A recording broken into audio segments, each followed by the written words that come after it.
Hi, you guys. So let's go ahead and review our homework that we did yesterday. So the first problem is 3 times 7. So I got my scratch paper already set up. So the first problem was 3 times 7. So I'm going to start with the things that I know. I know 2 times 7 is 14. And to get from 2 groups to 3 groups, I need to add one group of 7. And 1 times 7 is 7. So now I have my 3 groups of 7. And 14 plus 7 is 21. So the first problem, 3 times 7 equals 21. All right, so the second problem is, let better realize that there was a mistake in the problem. This said 12. 12 doesn't work, especially not if we're using a square. It said a rectangle, then we could have made it work, but it said a square. So the 12 didn't work with a square, so I changed it to 16.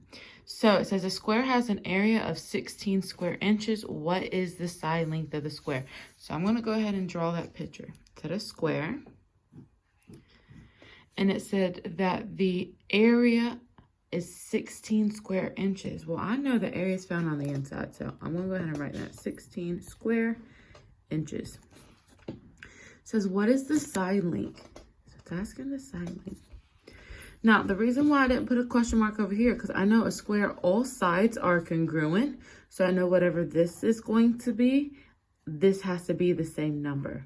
So I need to start with, let's start with small factors. Let's try 3. Let's do 3 times 3. 3 times 3 is 9. So that doesn't work, but I need to get bigger. So I'm going to go ahead and go up another factor. So I'm going to try 4 times 4.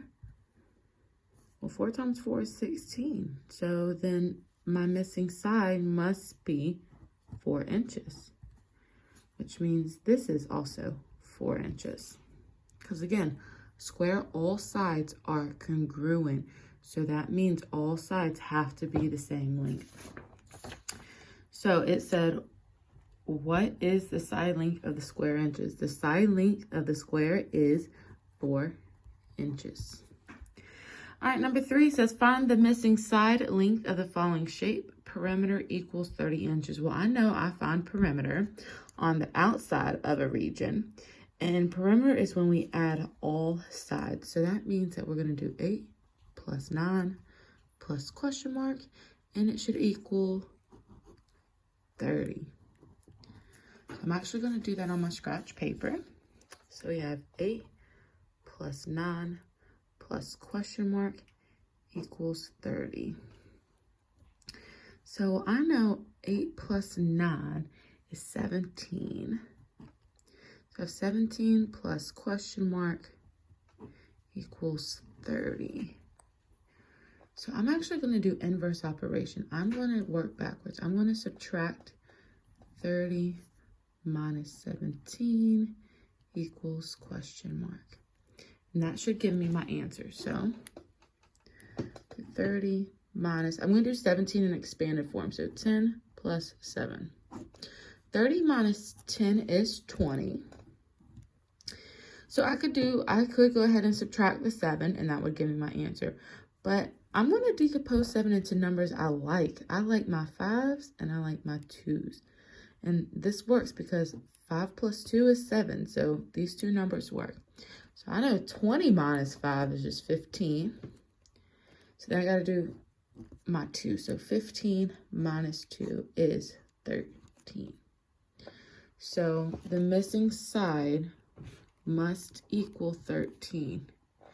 I'm going to check my work. Now I'm going to go add. I have 8 plus 9 plus 13. So again, I'm going to do this in expanded form. So I have 10 plus 3 plus 8 plus 9. I just put my 10 into expanded form, so that could help me. So I know that 8 plus 3 is 11. So I have 10 plus 11. Got rid of my plus 9. My 3 and my 8 became 11. So that's why I scratched them out, because they now are 11. I know a 9 plus 11 is 20. And I got 10 plus 20, which equals 30. So my 13 is correct. So it says, find the missing side length. The missing side length would be 13 inches. All right, the last question says, compare 1/8 and 1/6 using either an area model or a length model. Now, I know on the Google Slides, I just told you to use the greater than, equal to, or less than sign in the circle. So I went ahead and set it up for you. And I'm going to use my area models. So I am going to use a rectangle. Remember, same size, same shape. So I'm going to go ahead and put my next one down here since I had 2 fractions.